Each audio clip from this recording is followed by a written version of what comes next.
하나님 말씀 보도록 하겠습니다. 사도행전 16장 19절에서 26절까지의 말씀입니다. 사도행전 16장 19절에서 26절까지 말씀을 우리 함께 봉독하도록 하겠습니다. 여종의 주인들은 자기 수익에 소망이 끊어진 것을 보고 바울과 실라를 붙잡아 장터로 관리들에게 끌어갔다가 상관들 앞에 데리고 가서 말하되, 이 사람들이 유대인인데 우리 성을 심히 요란하게 하여 로마 사람인 우리가 받지도 못하고 행하지도 못할 풍속을 전한다 하거늘 무리가 일제히 일어나 고발하니 상관들이 옷을 찢어 벗기고 매로 치라 하여 많이 친 후에 옥에 가두고 간수에게 명하여 든든히 지키라 하니 그가 이러한 명령을 받아 그들을 깊은 옥에 가두고 그 발을 착고에 든든히 채웠더니 한밤중에 바울과 실라가 기도하고 하나님을 찬송하며 죄수들이 듣더라.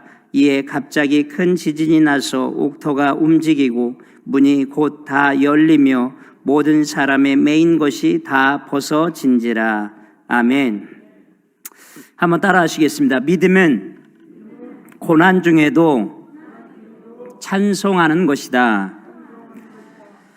아멘. 오늘 이 시간에는 믿음은 고난 중에도 찬송하는 것이다 라는 제목으로 하나님 말씀 증거하도록 하겠습니다. 사도 바울은 선교 동역자인 실라와 함께 감옥에 갇혔습니다. 그들이 감옥에 들어가게 된 것은 엄청난 죄를 지었기 때문이 아닙니다. 바울과 실라는 1차 선교 여행 때 복음을 전한 이 소아시아 지역을 다시 둘러보기 위해서 2차 여행을 나섰습니다.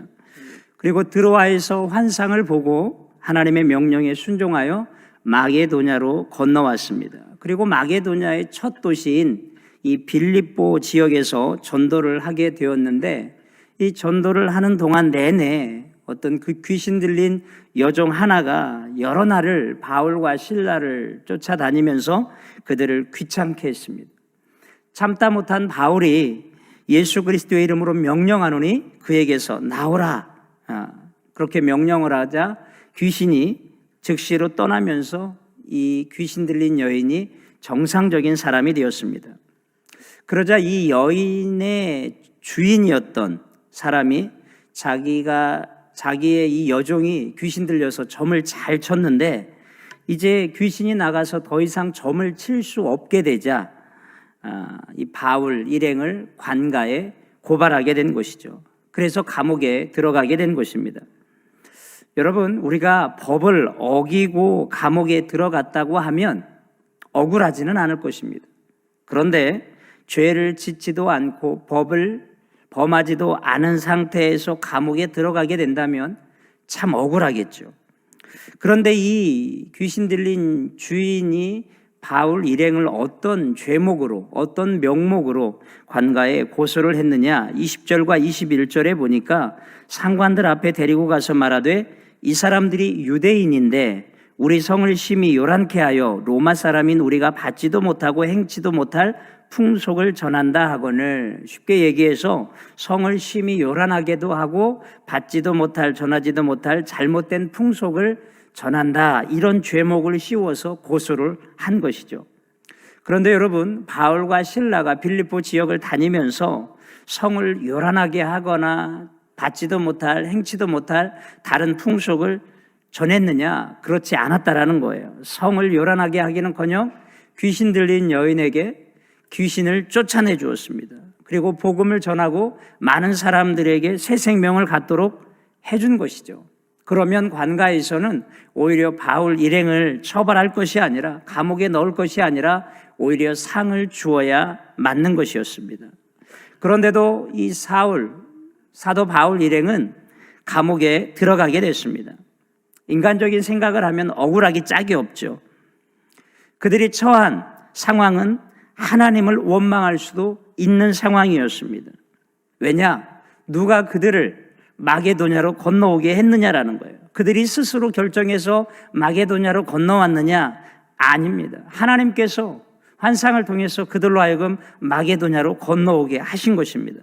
그렇다면 사도 바울 일행이 마게도냐에 온 목적이 무엇이냐? 여행을 하러 온 것이냐? 아니면 친척을 방문하기 위해서 왔느냐? 아니에요. 복음을 증거하기 위해서 마게도냐로 건너왔다라는 거예요.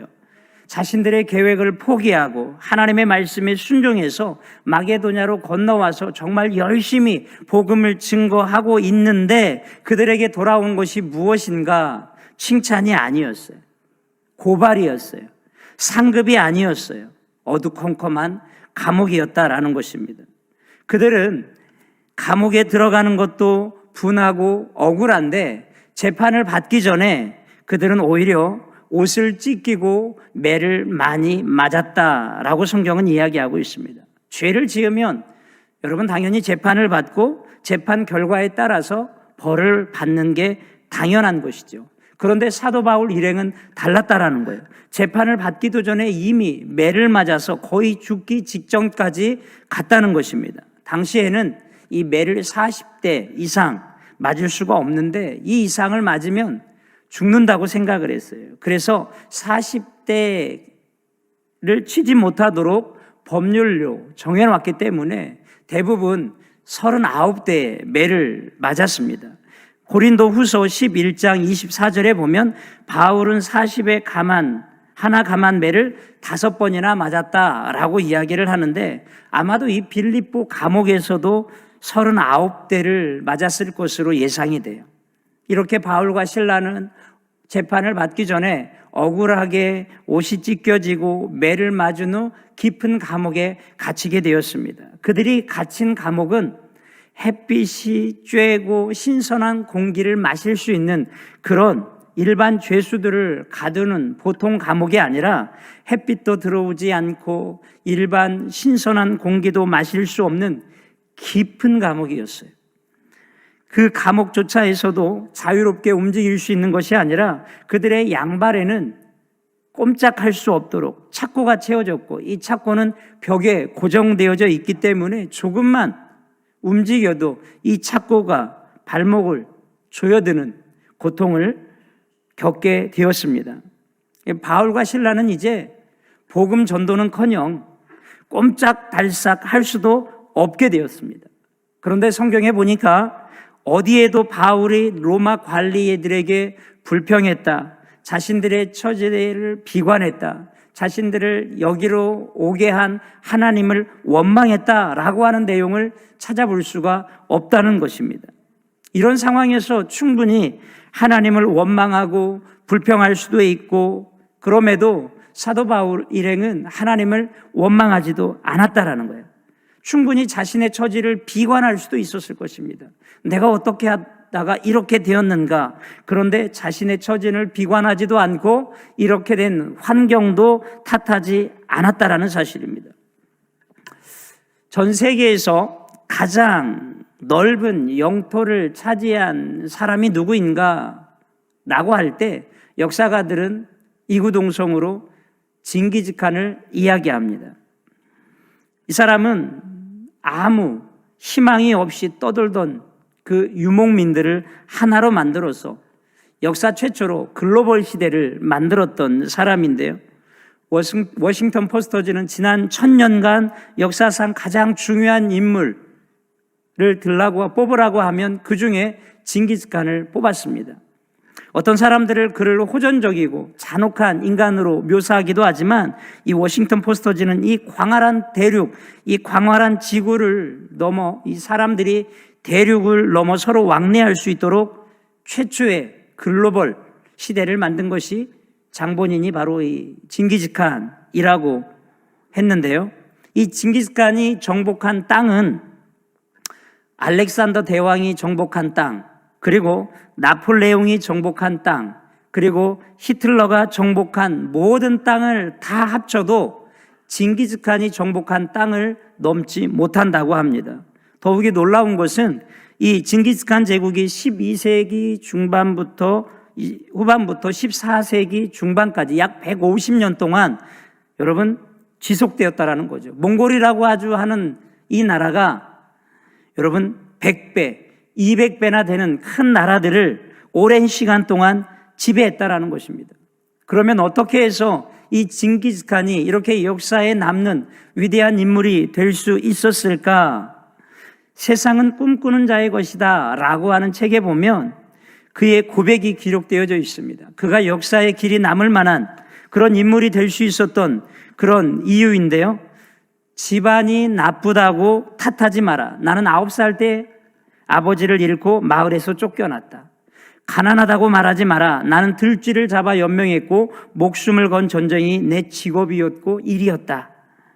작은 나라에서 태어났다고 말하지 마라. 그림자 말고는 친구가 없었고 병사로는 10만, 그리고 백성은 어린애와 노인까지 합쳐 200만도 되지 않았다. 배운 게 없다고, 힘이 없다고 탓하지 마라. 나는 내 이름도 쓸 줄 몰랐지만 남의 말에 귀를 기울이면서 현명해지는 법을 배웠다. 너무 막막하다고, 그래서 포기해야겠다고 말하지 마라. 나는 목에 칼을 쓰고도 탈주했고 뺨에 화살을 맞고 죽었다가도 살아났다. 적은 내 밖에 있는 것이 아니라 내 안에 있다. 나는 내게 거추장스러운 모든 것을 다 없애버렸다. 나는 나를 극복하는 순간 나는 징기스칸이 되었다. 그의 인생은 단 한 가지의 희망도 가질 수 없는 가장 절망적인 12세기, 13세기의 가장 유라시아의 광활한 초원에서 시작이 되었습니다. 그가 속한 부족은 나무도 없는 황량한 지역을 떠돌아다니는 유목민이었습니다. 그렇기 때문에 그는 글을 배울 수도 없었습니다. 글을 몰랐습니다. 기약할 수 없는 이동과 끊임없는 전쟁과 잔인한 약탈과 그것이 그가 배울 수 있는 세상의 전부였습니다. 그러나 징기스칸은 자신에게 처해진 그 환경을 탓하지 않았습니다. 가난에 대해서도 배우지 못한 것에 대해서도 한을 품지 않았습니다. 몽골이라고 하는 힘없는 이 작은 나라를 물려준 조상들을 탓하지도 않았습니다. 그는 어느 누구도 원망하지 않고 절망하지 않고 자신에게 주어진 그 현실을 그대로 받아들이고 그리고 그 현실을 극복했습니다. 그리할 때 그는 역사의 길이 남는 인물이 될 수 있었던 것입니다. 역사에 남는 위대한 인물들의 공통적인 특징이 뭐냐? 역경 속에서도 자신에게 주어진 환경을 탓하거나 원망하지 않았다라는 사실입니다. 얼마든지 원망할 수 있겠죠. 자신에게 처해진 이 상황, 자신에게 잘못된 역사를 물려준 조상이나 가난을 물려준 이 부모님이나 이웃들이나 친구들이나 나를 이렇게 만든 어떤 상황을 탓할 수 있겠지만 여러분 절대로 원망하지 않고 주어진 환경에 최선을 다했다라는 사실입니다. 하나님께 쓰임받는 사람들도 마찬가지입니다. 여러분 하나님의 사람들은 환경을 탓하지 않습니다. 야곱을 보십시오. 14년 동안 열심히 일하고도 삼촌 라반에게 사기 당하여서 빈털터리가 됩니다. 그럼에도 야곱은 삼촌을 원망하지 않습니다. 요셉을 보십시오. 자기를 미워하고 자기를 죽이려고 하고 심지어 자기를 노예 상인들에게 팔았던 형들을 원망하지 않습니다. 어린 소년 다윗을 보십시오. 골리앗을 쓰러뜨리는 놀라운 일을 행했음에도 사울 왕은 다윗을 미워하고 시기하고 질투하고 심지어 죽이려 했습니다. 그럼에도 다윗은 사울을 미워하지 않았습니다. 포로가 되어서 바벨론에 살아가던 다니엘을 보십시오. 자기의 처한 상황, 환경, 부모, 여러분 원망하지 않았습니다. 오늘 등장한 이 사도 바울도 마찬가지죠. 자신이 처한 이 환경 얼마나 답답하겠습니까? 얼마나 억울하겠습니까? 힘들고 고통스러웠겠습니까? 그러나 그들은 원망하거나 불평하지 않았다라는 거예요. 우리가 분명한 것, 한 가지 알 수 있는 것은 우리의 앞길을 막는 것은 우리의 환경이나 사람이 아니라 우리 자신일 수 있다라는 사실입니다. 민수기 13장을 보면 모세가 12명의 정탐꾼을 뽑아서 이 가나안 땅을 40일 동안 정탐을 시킵니다. 그리고 그들이 돌아와서 보고를 하죠. 10명의 정탐꾼은 안 된다, 못한다, 할 수 없다. 그 땅에 들어가면 우리는 죽는다 라고 말합니다. 그 소식을 들은 이스라엘 백성들이 밤새도록 통곡하며 울부짖죠. 모세와 하나님을 원망하기 시작합니다. 그러나 여호수아와 우리가 알고 있는 여호수아와 갈렙은 그들은 우리의 밥이다. 하나님이 기뻐하시면 우리를 그 땅으로 들이실 것이다 라고 이야기를 했습니다. 민수기 14장 36절에서 38절입니다. 모세의 보냄을 받고 땅을 탐지하고 돌아와서 그 땅을 악평하여 온 회중으로 모세를 원망케 한 사람, 곧 그 땅에 대하여 악평한 자들은 야훼 앞에서 재앙으로 죽었고, 그 땅을 탐지하러 갔던 사람들 중에 오직 눈의 아들 여호수아와 여분네의 아들 갈렙은 생존하니라. 그러니까 여호수아와 갈렙만 살고 나머지는 다 광야에서 쓰러지고 재앙으로 죽게 되었는데, 여러분, 그들의 앞길을 막은 것이 무엇인가? 그들의 앞길을 막은 것은 하나님도 아니고 사람도 아니고 환경도 아니었다라는 거예요. 그들을 막은 것은 그들의 입에서 나오는 언어였다라는 사실입니다. 환경을 탓하고 모세를 원망하고 하나님을 원망했던 그들의 말이 그들의 앞길을 막고 결국 그들이 비참한 삶을 마감하게 된 것입니다. 잠언 18장 21절은 말씀합니다. 죽고 사는 것이 혀의 권세에 달려있다. 우리의 말은 생명과 같아서 사람을 죽이기도 하고 살리기도 한다라는 것입니다. 사랑하는 여러분, 옷이 찢기고 매를 맞고 착고에 매인 채로 깊은 감옥에 던져졌다 할지라도 하나님을 원망하지 않고 자신의 처지를 비관하지 않고 환경을 탓하지 않았던 사도 바울의 신앙을 배울 수 있게 되기를 주님의 이름으로 축원합니다. 믿음은 고난 속에서도 환경을 탓하지 않고 누구도 원망하지 않습니다. 오히려 고난 속에서 하나님의 뜻이 무엇인지 합력해서 선을 이루시는 하나님을 더욱 의지하는 것입니다. 그러므로 그런 믿음을 소유하게 되시기를 주님의 이름으로 축복합니다. 두 번째 깨닫는 것은 하나님의 사람은 원망과 불평이 아닌 찬양한다라는 사실이에요. 오늘 등장하는 사도 바울을 보십시오. 보통 사람 같으면 이 빌립보 깊은 감옥에서 자기를 고소한 사람이나 자기를 때린 사람을 원망할 것입니다. 자기를 이렇게 만든 사람을 원망할 것입니다. 분을 품을 수도 있습니다. 원망, 분통함, 억울함 이런 게 자리 잡을 수도 있을 것입니다. 그러나 사도 바울은 그렇지 않았습니다. 자기를 고소한 사람, 자기를 심히 때린 사람 원망하지 않았습니다. 자기를 꼼짝달싹 못하게 착고를 채운 사람도 원망하지 않았습니다. 마게도냐로 건너와서 복음을 전하라고 하신 하나님을 원망하지도 않았습니다. 사도 바울은 그 누구도 아무도 원망하지 않았습니다. 매를 맞아서 온몸이 쑤시고 착고가 채워져서 마음대로 움직이지 못하는 상황에서 이들은 과연 무엇을 했을까요? 23절, 25절입니다. 많이 친 후에 옥에 가두고 간수에게 명하여 든든히 지키라 하니 그가 이러한 명령을 받아 그들을 깊은 옥에 가두고 그 발을 착고에 든든히 채웠더니 한밤중에 바울과 실라가 기도하고 하나님을 찬송하며 죄수들이 듣더라. 아멘. 여기 보니까 한밤중이 되었다라고 이야기합니다. 여러분, 바울과 실라가 맞이한 이 밤, 여러분 호텔방에 누워서 정말 달콤한 잠을 추구하는 그런 편안한 밤이 아니라 너무나도 괴롭고 답답한 밤이에요. 많은 상처, 매질로 인해서 온몸이 쑤시고 아프고 괴로워 견딜 수 없는 아픔과 고통의 밤이에요. 깊은 감옥에서 아무런 소망도 찾을 수 없는 절망의 밤이에요. 이런 밤에 바울과 실라가 무엇을 했느냐라는 거예요. 낙심하거나 절망 가운데 울부짖는 것이 아니라 그들은 하나님을 찬양했다라는 것입니다. 신음소리, 고통소리, 원망과 불평이 나올 수 있지만 그들의 입에서는 그 신음 대신에 하나님을 찬양하는 찬양이 나왔다라는 것이죠. 마게도냐로 건너온 것을 후회할 수도 있어요. 내가 왜 건너왔을까? 차라리 그곳에 머물러서 있었을 걸. 전도 여행을 떠난 것을 후회할 수도 있었을 거예요. 더 나아가 내가 다메섹 도상에서 예수님만 만나지 않았더라면 이런 일들을 경험하지 않았을 텐데 후회했을 수도 있어요. 그런데 그들의 입에서 먼저 튀어나오는 소리는 후회의 소리가 아니라 원망의 소리가 아니라 오히려 찬송의 소리였다라는 사실이에요. 여러분, 그들이 어떻게 하나님을 찬양한 줄 아십니까? 25절을 보니까 하나님을 찬송함에 단순히 그렇게 기록되어져 있지만 조용히 찬양한 게 아니라 큰 소리로 찬양했어요. 네. 지하 감옥 전체가 쩌렁쩌렁 울릴 정도로 큰 소리로 하나님을 찬양했다라는 거예요. 결국 그 소리를 누가 다 들었느냐? 그 안에 있는 죄수들이, 감옥 안에 있는 죄수들이 다 들었다라는 거예요. 그 감옥 안에 있었던 사람들, 어떤 사람들은 잠을 자다가, 어떤 사람은 잠이 오지 않았어. 정말 나를 이렇게 만든 사람을 원망하다가, 아니면 내 인생이 어떻게 이렇게 됐나, 내 인생을 탓하다가 한숨을 쉬다가 어떤 상태에서 들었는지는 모르겠지만 감옥 안에 있는 모든 죄수들이 그 두 사람의 찬송을 들었다라는 사실이에요.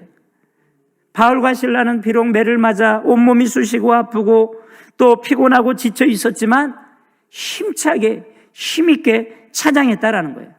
여러분, 찬양을 힘있게 하십시오. 그럴 때 하나님의 놀라운 기적이 일어나게 되는 것입니다. 여러분들은 지금 바울과 실라처럼 억울한 누명을 쓰고 계십니까? 아무런 소망도 보이지 않는 절망 가운데 처해 계십니까? 고통의 밤을 통과하고 있습니까? 여러분, 찬송하십시오. 더 크게 하나님께 찬송하십시오. 힘들 때일수록, 어려울 때일수록, 고통 가운데 있을수록, 눈이 캄캄하고 아무것도 보이지 않을 때일수록 여러분 더 크게 찬송하십시오. 우리 육신의 생각은 자꾸만 환경을 바라보게 하고 사람을 원망하게 하고 하나님을 원망하게 하지만, 여러분, 우리의 영의 생각은 자꾸 하나님을 바라보게 합니다. 우리의 감정, 하루에도 12번, 수십 번씩, 수백 번씩 바뀌는 우리의 감정, 여러분, 이 감정은 우리로 하여금 한숨을 쉬게 합니다. 그러나 영원한 반석 대신 하나님을 향한 믿음은 우리로 하여금 찬송하게 만든다라는 사실이에요. 하나님의 사람은 원망과 불평이 아니라 고난 속에서도 하나님을 찬양하는 믿음을 갖게 됩니다. 저는 여러분들이 고난 속에서도 하나님을 찬양할 수 있는 이런 믿음을 소유하게 되시기를 주님의 이름으로 축원드립니다.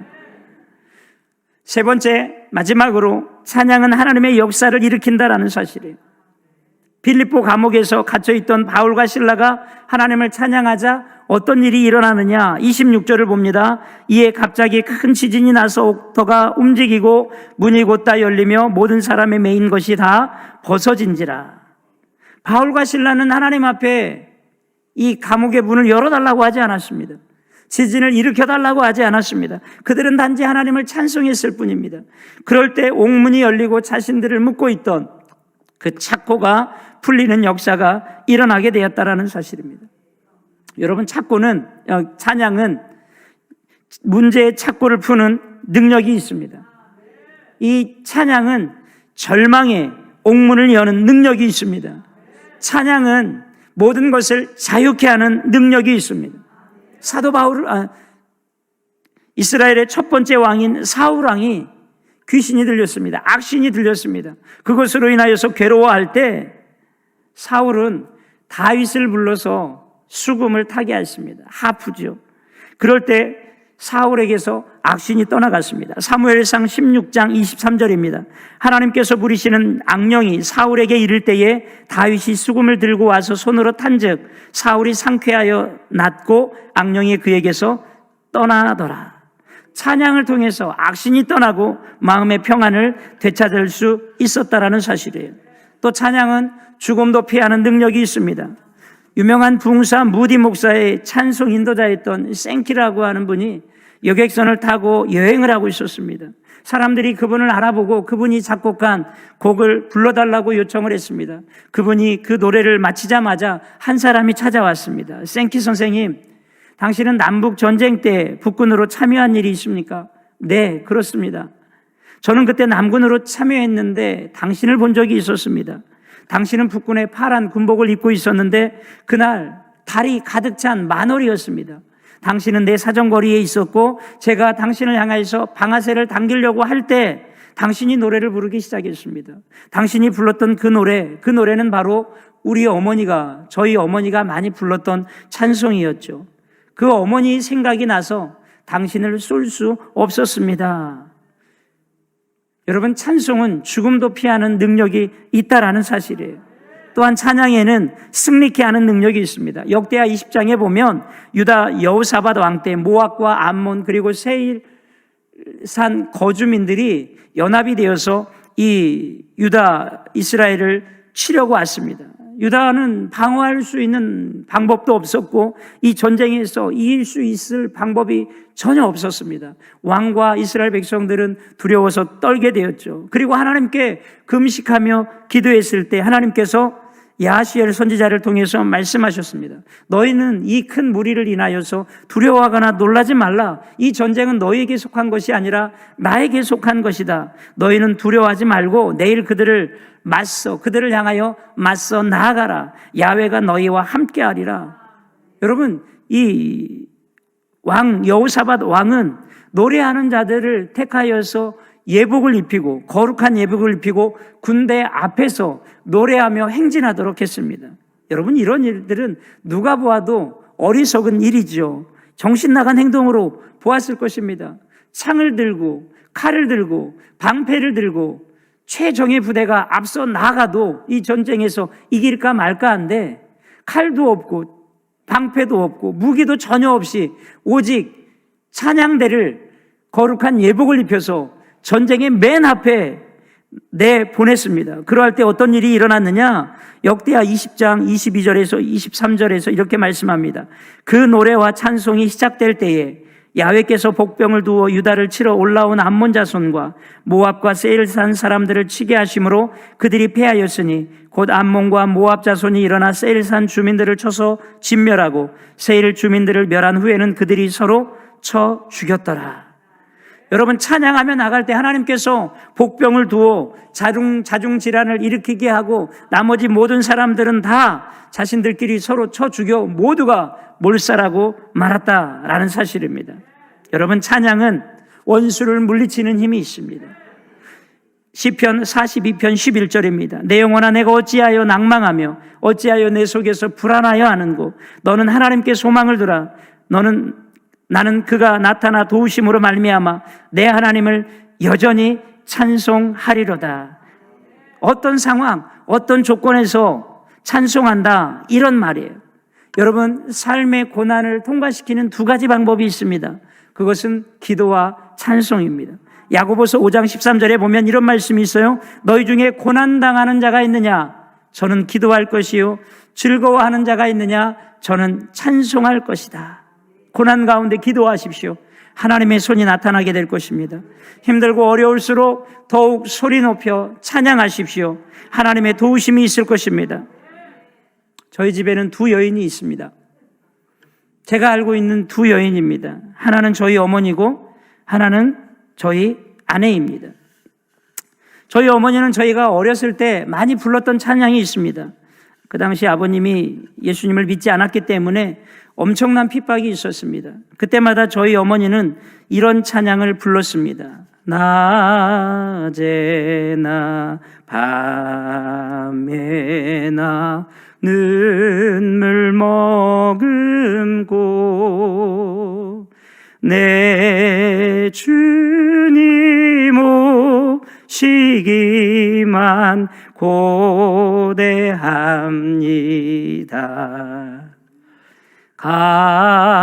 가실 때 다시 오마 하신 예수님, 오 주여 언제나 오시렵니까? 저희 아버지와 싸우면 이 노래를 불러요. 네. 그래서 제가 이 노래가 손양원 목사님이 쓰신 주님 고대가라고 하는 찬양이에요. 저희가 섬에서 살았기 때문에 그 구름이 아직도 생생히 기억이 나는데 여름이 되면 구름이 아주 찬란하게 정말 하얀 파란 하늘에 하얀 뭉게구름이 수평선 너머로 이렇게 떠 있는 모습을 봅니다. 그런데 공교롭게도 이 여기 손양원 목사님이 쓴 찬양의 3절에 보면 그런 가사가 있어요. 먼 하늘 이상한 구름만 떠도 행여나 내 주님 오시는가 해. 머리 들고 멀리 멀리 바라보는 맘, 오 주여 언제나 오시더니까. 어머니가 그런 찬양을 많이 하시니까 제가 하늘을 보면서 늘 구름을 가지고 주님의 얼굴을 만들어 보기도 하고 저게 주님의 모습인가 그렇게 생각했을 때가 참 많았습니다. 저희 어머니는 힘들 때, 정말 마음이 답답하고 고통스러울 때 이 찬양을 많이 불렀습니다. 그리고 그때를, 그 어려움을, 그 고난의 시기를 극복하셨습니다. 저희 아내는 재작년에 암 수술을 받았습니다. 암이 아무렇지도 않게 생각했던 조직 검사가 암으로 판명되자 저는 눈앞이 캄캄했습니다. 물론 저희 아내도 그랬겠죠. 남들에게 일어난 일이 내게도 일어난 것이죠. 생각지도 못했던 일이 일어났습니다. 그때부터 저희 부부는 하나님 앞에 더욱 매달려 기도하기 시작했고, 마음에 수많은 두려움, 죽을 수도 있겠다, 내가 이 사람을 떠나보낼 수도 있겠다, 그런 생각들이 많이 들었습니다. 두려움이 우리의 생각을 완전히 사로잡았죠. 그때 우리 아내가 의지하며 불렀던 찬양, 아내의 마음을 다스려 주었던 찬양이 있었습니다. 여러분, 힘들고 어려울 때, 고통과 절망이 나를 사로잡을 때 찬양으로 더욱 하나님을 의지하게 되시기를 바랍니다. 그 찬양을 할 때 하나님께서 도우셔서 우리를 붙잡아 주시고 우리의 마음 가운데 평안을 주실 줄로 믿습니다. 하나님은 멀리 계시지 않습니다. 하나님은 우리가 처한 환경과 상황에 가장 가까이 계십니다. 하나님은 오늘 이 자리에도 우리와 함께 계십니다. 여러분들의 말을 들으시고 여러분들의 생각과 그 마음과 뜻을 감찰하고 계십니다. 바울과 실라가 감옥에서도 찬양할 때 하나님은 그들과 함께 계셨고 그들의 삶의 모든 문제를 해결해 주셨습니다.